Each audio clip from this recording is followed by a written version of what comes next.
প্রিয় দর্শক, আপনারা গরুর খুবই একটি খারাপ রোগ দেখতে পাচ্ছেন। আসলে এই যে বাছুরটির পায়ুপথ থেকে মাংস বের হয়ে যাওয়া, অনেক খামারি দেখে প্রথমে আতঙ্কিত হতে পারেন। চলুন এই রোগটি সম্পর্কে আপনাদের বিস্তারিত সকল তথ্য জানাই। আসলে এই রোগটির নাম হচ্ছে রেকটাল প্রোলাপস।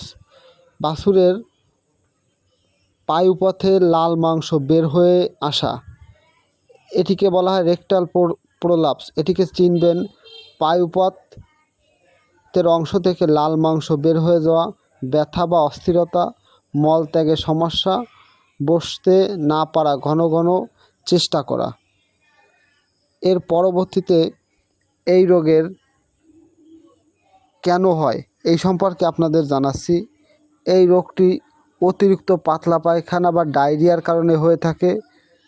কৃমির আক্রমণ থেকে হতে পারে, দীর্ঘ সময় কোষ্ঠকাঠিন্য থেকে হতে পারে, বেশি জোরে চাপ দেওয়া, অর্থাৎ যদি গরুটির পেট অতি জোরে চাপ লাগে তাহলে এই রোগ হতে পারে, অপুষ্টি, দুর্বলতা অথবা ঠান্ডার সংক্রামকজনিত সমস্যার কারণে হতে পারে।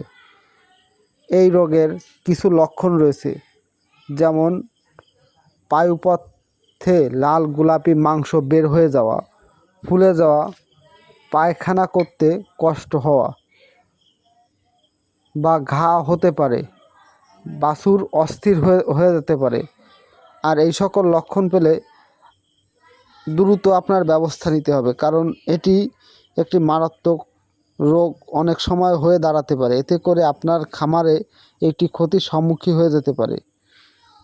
এর পরবর্তীতে যে সতর্কতা আপনি অবলম্বন করতে পারবেন: যদি অংশটি কালচে হয়ে যায়, শুকিয়ে যায় বা পড়ে, তাহলে অবশ্যই আপনাকে চিকিৎসকের পরামর্শ নিতে হবে। দেরি হলে সংক্রামক বা মারাত্মক ক্ষতি হতে পারে।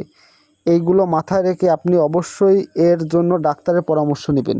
হ্যাঁ দর্শক, আমার যদি এই ভিডিওটি কেমন লাগলো এবং আপনারা যদি কোনো প্রকার উপকৃত হন, তাহলে অবশ্যই আমার এই কৃষি তথ্য চ্যানেলটি এখনই সাবস্ক্রাইব করে রাখুন।